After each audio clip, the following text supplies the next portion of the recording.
할렐루야. 1월 10일 수요일자 매일 성경입니다. 신명기 4장 32절로 43절. 내가 있기 전 하나님이 사람을 세상에 창조하신 날부터 지금까지 지나간 날을 상고하여 보라. 하늘 이 끝에서 저 끝까지 이런 큰 일이 있었느냐? 이런 일을 들은 적이 있었느냐? 어떤 국민이 불 가운데에서 말씀하시는 하나님의 음성을 너처럼 듣고 생존하였느냐?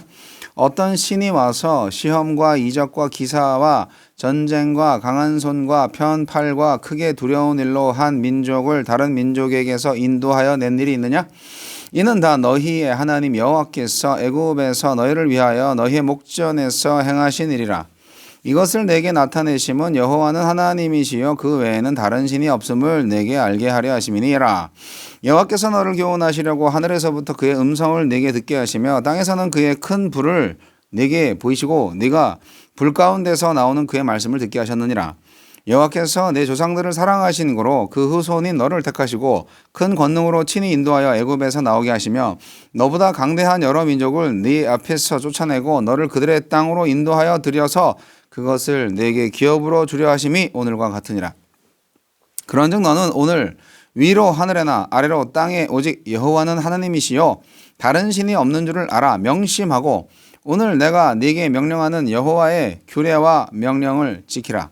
너와 네 후손이 복을 받아 네 하나님 여호와께서 네게 주시는 땅에서 한없이 오래 살리라. 그때 모세가 요단 이쪽 해 돋는 쪽에서 세 성읍을 구별하였으니 이는 과거에 원한이 없이 부지 중에 살인한 자가 그곳으로 도피하게 하기 위함이며 그중 한 성읍으로 도피한 자가 그의 생명을 보존하게 하기 위함이라. 하나는 광야 평원에 있는 베셀이라. 르우벤 지파를 위한 것이요 하나는 길랏 라못이라. 갓 지파를 위한 것이요 하나는 바산 골란이라. 므낫세 지파를 위한 것이었더라. 아멘.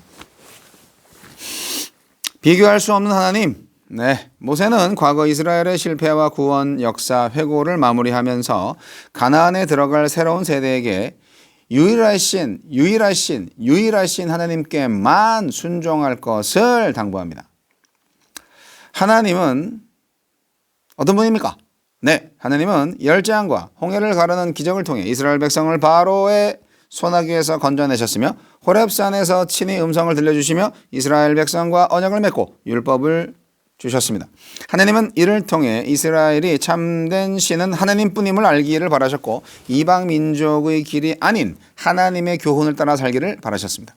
하나님이 예수님을 보내어 우리 죄를 대속하시고 성령님을 통해 우리와 함께 하시며 말씀의 교훈으로 우리를 지도하시는 목적도 마찬가지입니다. 우리는 하나님만 경외하며 말씀의 교훈을 따라 윤리적으로 살도록 구원받았습니다. 하나님이 이스라엘을 선택하여 구원하시고 가나안 땅을 기업으로 주신 이유는 사랑입니다. 우리를 구원하시고 말씀으로 삶을 지도하시는 이유도 사랑밖에 없습니다. 하나님은 우리의 조건을 따지지 않으시고 그저 사랑하십니다. 그러니 하나님의 구원 앞에서 자만할 것도 없고 불안해할 것도 없습니다. 감사하며 그 사랑이 이끄는 대로 따르면 됩니다. 우리에게 주시는 교훈은 무엇입니까?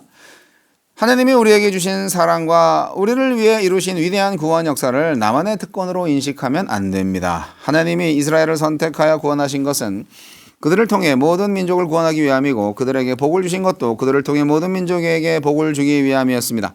내가 받은 사랑과 구원을 제대로 이해하고 해석하려면 모든 민족을 구원하기 원하시는 하나님의 비전을 놓쳐선 안 됩니다. 하나님을 경외하고 말씀에 순종하는 삶에 진정한 복이 임합니다. 하나님이 그 삶을 기대하시고 인정하시며 지지하시기 때문입니다. 하나님 경외와 순종을 떠나서는 참 복을 누릴 수 없습니다. 모세는 이미 차지한 요단 동편 지역에 도피성을 지정합니다. 도피성 제도는 무분별한 피해 복수를 막고 피해자에게 공정한 재판의 기회를 제공함으로써 이스라엘을 정의롭고 공평한 나라로 세우기 위한 규정입니다. 도피성 제도의 시행은 하나님이 주신 땅에서 하나님의 교훈을 따르는 모습을 보여주는 좋은 예입니다. 주여 하나님의 사랑과 은혜를 기억하며 충성과 순종으로 화답하게 하소서.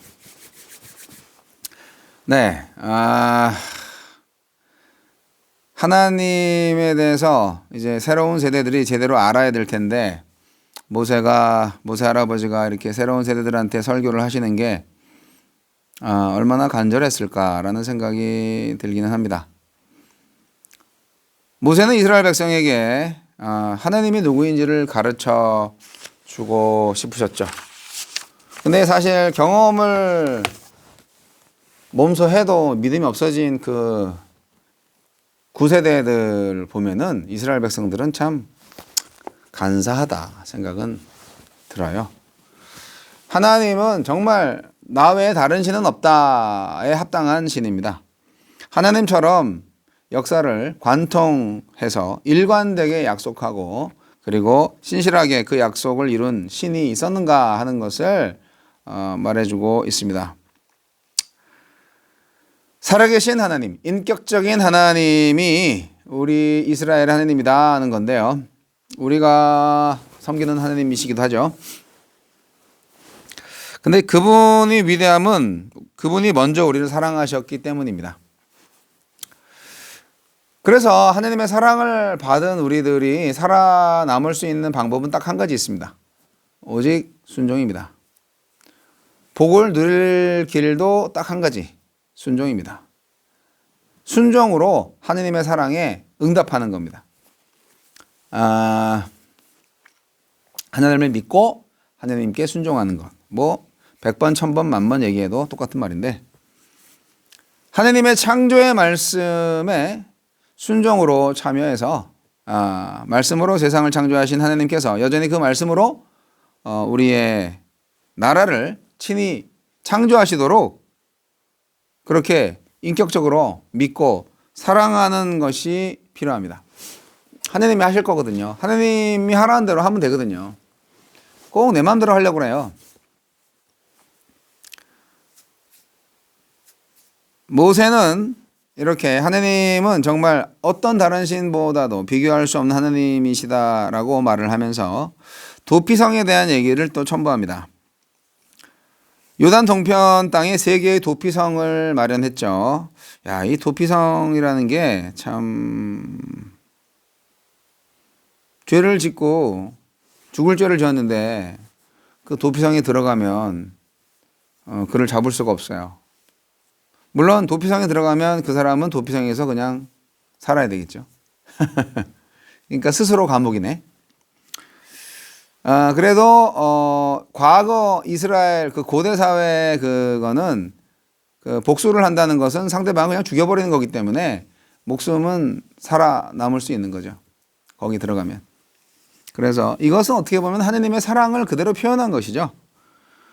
하나님의 의롭고 자비로운 통치가 약속의 땅에 구현되도록 마련한 사법적인 장치라고나 할까요? 어떻게 보면 또 이 도피성을 3곳 다 지파별로 만들었다는 것은 이제 요단 동편 땅 정복은 끝났다 하는 마침표의 의미가 있습니다. 그리고 이젠 제대로 시작이야. 가나안 정복 이제 시작이야. 알았지? 예, 그렇게 마무리하는 거였죠. 오직 여호와는 하나님이시요 위로 하늘에나 아래로 땅에 오직 여호와는 하나님이시요. 이게 전 우주를 통치하시는, 전 우주를 포괄하는 어떤 그런 어법이잖아요. 하늘, 땅 모든 것의 하나님. 오늘 모세를 통해 명령하는 여호와의 규례와 명령을 지킨다면 그들은 번영의 복을 누리고 약속의 땅에서 대대손손 오래 살 것이다. 이스라엘 후손들이 이 명령을 늘 오늘 자신들에게도 유효한 말씀으로 그 절대적 권위를 인정하고 그 말씀을 따라 실천한다면 약속하신 그 땅의 축복은 그들과 그들의 후손들의 몫이 될 것이다. 이렇게 모세는 강력하게 설교를 하셨습니다. 모세 할아버지 말을 그대로 잘 들었으면 이스라엘 백성들이 가나안에서 참 행복하게 살았을 텐데 말이죠. 우리가 하나님의 백성으로 살기 위해서는요, 인간은 이 망각곡선에 자꾸 접근해요. 그렇기 때문에 과거에 하나님이 하신 일들을 자주 기억할 필요가 있습니다. 그래서 절기가 필요한 거죠. 그렇기 때문에 하나님의 통치가 이제 현실로 확증되고 있는 것이 바로 그 도피성 제도를 만들고 도피성을 세우고 하는 것을 이제 눈으로 보게 함으로써 이제 이스라엘 백성들은 하나님의 이 구원 계획이 하나씩 다 만들어지고 있구나 하는 것을 알게 되었을 것입니다. 자, 저와 여러분은 하나님이 하신 일, 하나님이 나를 통해서 하실 일과 또 나에게 해주신 일들을 다 기억하고 계신가요? 우리가 가나안 땅에서부터 지금까지 커오면서 나를 위해서 해주신 일이 너무 많잖아요. 예, 그것을 내가 한 일이라고 착각하지는 마시고 하나님께서 나를 위해서 해주신 일이 무엇인지 한번 생각을 해보는 것도 좋지 않을까요? 그랬을 때 하나님의 위대하심과 하나님의 사랑하심을 다시 알게 됩니다. 예. 친구들끼리도 막 싸우다가도 이제 딱 만나서 야, 우리 옛날에 그때 우리 좋았지, 그때 재밌었지, 그때 너 참 이뻤는데 하면서 화해하는 일도 있지 않습니까? 그래서 지금 당장 하나님이 안 믿어지고 너무 어렵고 힘들어서 하나님이 의심스러워질 때가 있다면 과거에 나에게 해주신 하나님의 역사, 하나님의 구원 역사, 하나님의 사랑, 은혜를 기억하시면 오늘 하나님과의 관계를 회복하는 데도 굉장히 큰 도움이 되지 않겠습니까? 네. 기억을 하는 것은 역시 큰 은혜입니다. 하나님을 기억하세요. 어떤 하나님을 기억하냐고? 구원의 하나님, 능력의 하나님, 사랑의 하나님, 인자와 자비의 하나님, 바로 그 하나님을 기억하세요. 오늘이 행복해질 겁니다.